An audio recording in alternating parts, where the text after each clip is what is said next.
Hoy, en nuestro apartado de psicología, tenemos otra vez a nuestro ya compañero, Enric Balch. Enric, ¿Qué bienvenido tal? al plató de Grup Televisión. Un placer, como siempre, estar aquí con vosotros y la verdad es que muy contento. Te llamo compañero porque ya son muchos programas, ya hay afinidad, ya nos entendemos prácticamente y aunque tú eres el profesional, bueno, de alguna manera hay que reconocer tu labor de difusión. Muchísimas gracias a vosotros por contar conmigo. Vamos a hablar hoy de una pregunta muy clara. ¿Qué es el sentimiento de culpa? La culpa es un sentimiento desagradable que la persona siente y que en ocasiones no es responsable. Normalmente tenemos como dos tipos de culpa, la culpa verídica y la culpa ficticia. La culpa ficticia es aquella que no estamos haciendo mal a nadie, ni tampoco nos estamos haciendo mal a nosotros. Y normalmente suele ser influida por dos tipos de situaciones. Una, la educación y otra, la crianza.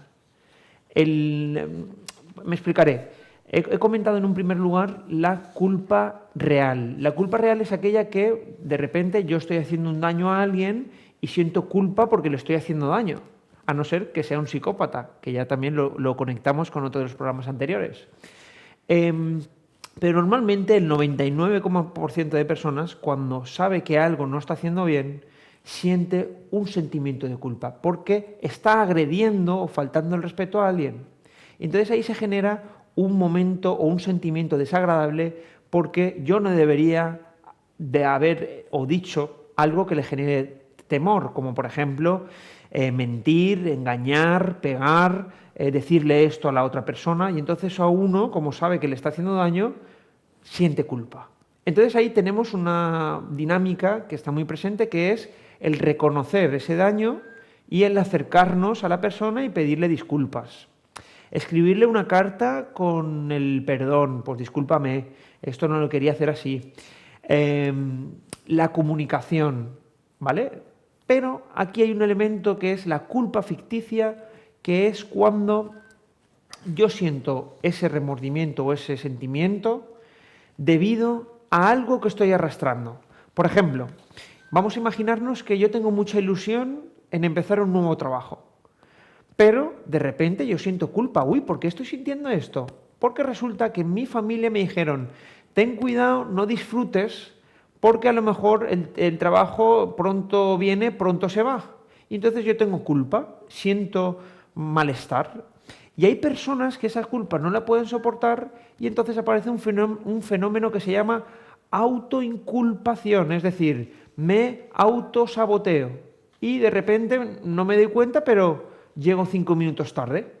¿Por qué? Porque en el fondo sé que si llego puntual, siento culpa. Esta es un poco la dinámica, ¿no? Por decirlo de alguna forma. ¿Y cómo hacer para superar este sentimiento de culpa? Vale, uno de los motivos o de las cuestiones para eliminar este sentimiento de culpa, primero es identificar si yo estoy haciendo mal o no a la otra persona. Por ejemplo, si yo estoy en una tienda y me gusta comprarme o necesito comprarme una chaqueta y a la hora de pagar siento culpa, ahí tengo que decir, uy, ¿por qué me siento culpable? Ah, resulta que mi padre me dijo que no debería gastar porque esto. Ahí hay que romper ese pensamiento y entonces tengo que hacer y comprarme la chaqueta. Porque no estás haciendo daño a nadie, ni a una persona, ni a ti mismo. Entonces, cuando identifiquemos si la culpa es porque estamos haciendo daño, hay que también identificar si es real o ficticia. Y entonces esa angustia y ese malestar disminuye. Hay personas que tienen este sentimiento de culpa continuo y por todo. Sí. Esto ya pasa a ser enfermedad, ¿no? Vamos a ver, la culpa no está determinada como una enfermedad, pero sí que es limitante. Porque si la persona empieza a sentir culpa durante 24 horas o de una forma muy intensa, entonces le limita de tal forma que le condiciona. Y no hace, no digo, no de repente no hago, ¿no? Y entonces eso genera mucha incapacidad. Por lo tanto, es importante identificarla para decir, hey, stop.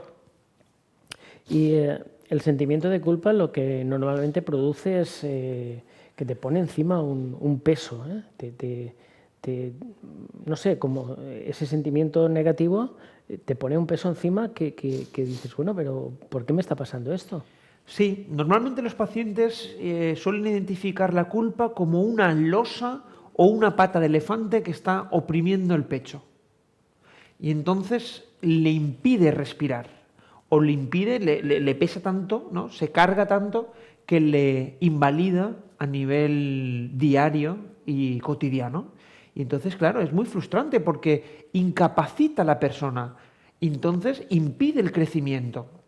No, porque yo no debería de pensar esto, no debería de sentir esto, no tengo que decirle esto a esta persona porque me sabe mal, siento culpa, siento impotencia y eso, claro, es muy frustrante. Entonces es un círculo muy vicioso porque no hago, no digo y de repente me inhibo emocionalmente y me hago pequeñito como una pelota, ¿no?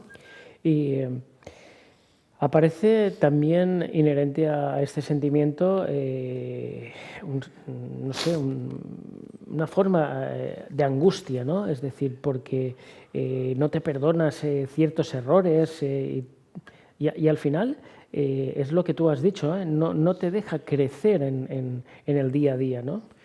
En muchas ocasiones la persona ve la culpa como una cadena perpetua, como esposado de una forma intermitente o una forma inminente, ¿no? Entonces, claro, la persona que siente culpa, en el fondo, está anclada al pasado. Y la persona que tiene miedo está anclada al futuro, el porvenir, la angustia. Es que esto dentro de 3 meses, es que esto va a ocurrir, es que si hago esto, es que el ISI. Y eso es tan incapacitante que es a veces, bueno, genera mucho sufrimiento. Y hemos dicho en muchas ocasiones que lo que digamos, la boca calla, el cuerpo habla. Y entonces nos somete esa angustia porque no decimos, no expresamos, y eso a veces es la plataforma de las enfermedades. Cuando una persona se encuentra en un estado de estrés constante, disminuye su sistema inmune y por lo tanto está más vulnerable para las enfermedades o para enfermar, ¿no? Y, por ejemplo, una persona con este tipo de sentimiento de culpabilidad es aquella persona que está continuamente disculpándose. Sí, efectivamente. Se disculpa, perdona, no quería hacer esto, fíjate tú, lo siento. Y claro, al final eso genera un sentimiento de vacío tremendo, porque no está siendo como es en realidad. Hay personas porque les sabe tan mal que no dicen a lo mejor por ejemplo, el otro día me contaba una paciente en consulta que las cenas de Navidad, la cena de Navidad, perdón, mm, la suegra le ofreció una cena en la cual esta persona no le gustaba, pero le sabía tan mal decir que no, que se comió eso y eso le generó luego una somatización, es decir, un dolor de estómago que luego pasó esa misma noche de una forma, bueno, brutal, ¿no? Entonces, claro, a veces nos cuesta decir que no, pero es que aquí tenemos que tener presente que tenemos dos poderes, el hecho de decir sí y no. Estás en tu derecho en decir que no, estás en tu derecho de decir que sí. Y precisamente en muchas ocasiones por ese miedo o esa culpa nos invade tanto de una forma tan tóxica y tan brutal que bueno, pues nos limita, ¿no? Pieza clave y muy sencilla, pero muy difícil a la vez, el decir sí o el decir no para estar a gusto contigo mismo. Sí, ¿y sabes por qué es, Miguel Ángel? ¿Sabes por qué nos cuesta tanto decir que no? Porque a nosotros mismos no nos decimos que no. A nosotros mismos no nos decimos ni que no ni que sí. Entonces, ¿cómo le vamos a decir al otro que no queremos hacer eso si a nosotros mismos no nos decimos eso? Es decir, es algo, ¿no? En muchas ocasiones nos cuesta tanto decir al otro porque a nosotros mismos no nos decimos o no nos ponemos una línea roja.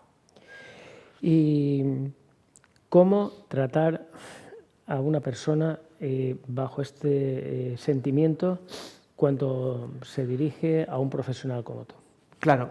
Primero explicando, pues, por ejemplo, la identificación entre culpa ficticia y culpa verdadera, ¿no?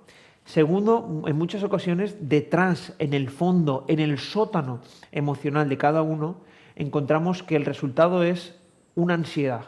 Y esa ansiedad es la interpretación que yo le doy a la realidad. Entonces, trabajar la realidad, el empezar a tener autoestima, poner límites, esto no pasa nada por decir que no, ser asertivo, que es decir, expresar lo que yo pienso y lo que siento sin ofender a la otra persona, cuidando la comunicación no verbal, teniendo válvulas de escape a nivel personal, hace que esa culpa desaparezca. Y ya para finalizar la entrevista, una pregunta no está bien planteada, pero te la voy a hacer así. ¿La culpa nace o se hace? Es decir, ¿se hereda desde el principio por la educación, por la enseñanza de pequeño, se transmite y se va agrandando el problema cuando vas creciendo o es algo que en un momento aparece? La culpa viene infundada por la crianza y por la educación, por la moralidad que yo aprendo de mi núcleo familiar.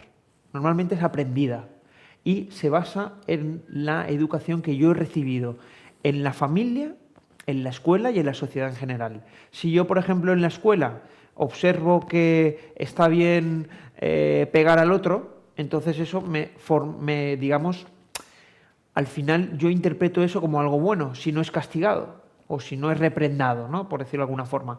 Si en mi casa me dicen que no está bien pedir dinero, me están generando culpa. Cuando pedir dinero a lo mejor es sinónimo de ayuda, ¿no? Que necesito. Es un momento también no de vulnerabilidad, sino también de la persona que tiene buena autoestima reconoce que tiene momentos más bajitos o que necesita en un momento determinado ayuda económica. Por lo tanto, es justamente revertir y es aprendida que podemos desaprender y aprender una nueva forma. Enric Valls, no te sientas culpable de pasar por nuestro plató de televisión porque tus consejos son muy buenos y aprendemos mucho de ti. Muchísimas gracias. Yo también aprendo de vosotros. Y a todos ustedes desearles, pues nada, que aprendan a quitarse la culpa de encima, es importante, y que, bueno, si detectan que tienen este problema, acudan a un profesional.